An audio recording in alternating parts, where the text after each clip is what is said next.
Mas, seu Júlio, discutir economia na pandemia não é melhor tratarmos sobre saúde?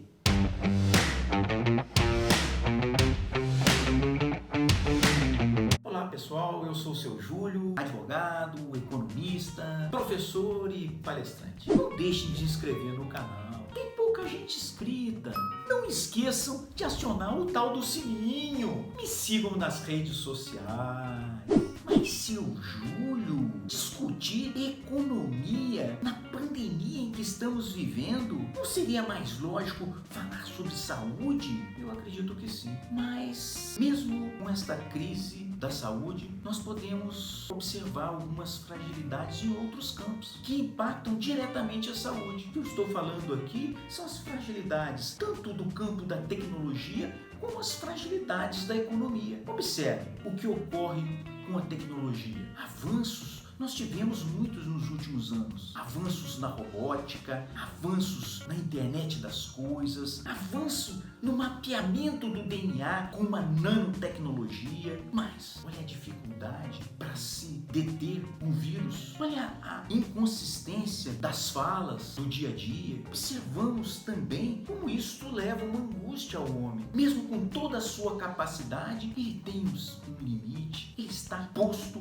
em uma fragilidade. Uma outra fragilidade que a gente observa muito claramente é a fragilidade econômica. Países com PIBs astronômicos, PIBs de 20 trilhões de dólares em pouco mais de 2 meses, já com uma crise de empregos. Eu estou falando da maior nação do mundo. Também ocorre a mesma coisa com a China, um país que vinha crescendo há mais de 40 anos, crescimentos astronômicos. E agora, o que a gente observa? PIB podendo ser negativo no ano de 2020. Que isso? Que economia sólida é esta? Que abate as principais nações. A Europa, a mesma coisa. Gostaria de entender como fazer um planejamento financeiro se a própria nação poderosa não consegue. Como pode um homem do povo, como pode uma pessoa qualquer fazer um planejamento econômico da sua vida? Assim, nós vamos ter aqui a oportunidade de estar conversando com um economista. Iniciante, foi meu aluno há pouco tempo, mas que sempre teve uma preocupação com o planejamento financeiro. Eu deixo um grande desafio para o Diogo. O planejamento financeiro não é uma grande falácia? Eu acho que também podemos fazer uma reflexão sobre a questão do desemprego. Como é tênue a linha do emprego e do desemprego?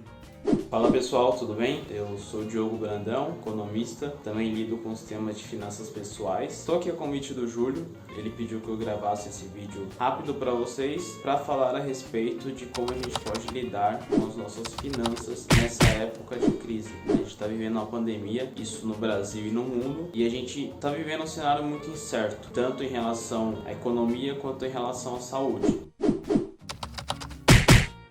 Primeiro que nós, enquanto sociedade, nunca estamos preparados para lidar com uma crise. Isso porque nós tendemos a ser mais otimistas com o nosso futuro, a gente tende a achar que o futuro vai ser bem melhor e a gente nunca se prepara para uma crise. A gente nunca guarda recursos suficientes para a gente passar por um momento de necessidade. A gente sempre tende a gastar mais no presente e pensar menos no que nós seremos lá no futuro, como vai ser o nosso futuro. Isso tanto seja no momento de crise e também seja para pensar mais a longo prazo com relação a investimentos. Esse é um bom momento que a gente vê a importância do planejamento. Bom, e como funciona o planejamento? O planejamento é uma forma de você viver o presente, mas também pensar no futuro. Ou seja, você vai gastar hoje o que você precisa gastar, só que você vai guardar um pouco de reserva para o futuro. Por exemplo, se você passar por uma crise, você vai ter uma reserva de emergência. A reserva de emergência nada mais é do que a soma de pelo menos 6 meses, entre 3 a 6 meses dos seus gastos mensais, que você consiga passar por algum momento de crise. Por exemplo, nesse momento que a gente está vivendo, tem muita gente perdendo seus empregos e as pessoas perdem os empregos, ficam sem renda e essa reserva de emergência serve justamente para nesses momentos a pessoa conseguir se programar e aí você está protegido por essa reserva que você tem.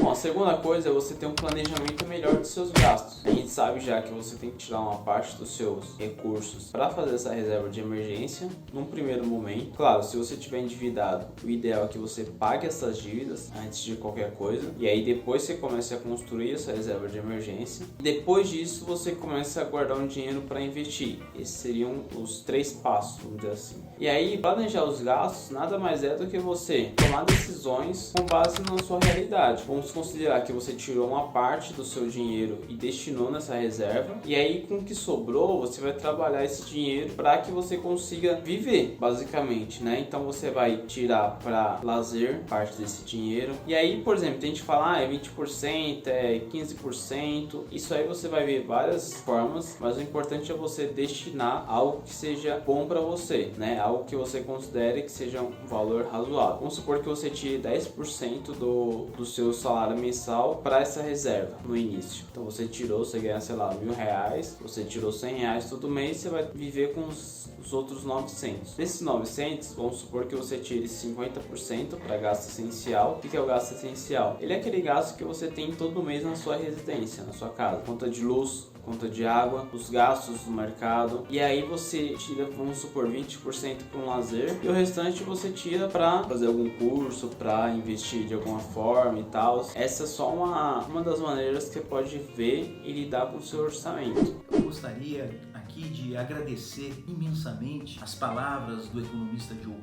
Ribeiro, deixar à disposição de todos um comentário para suas dúvidas e espero vocês lá no próximo vídeo.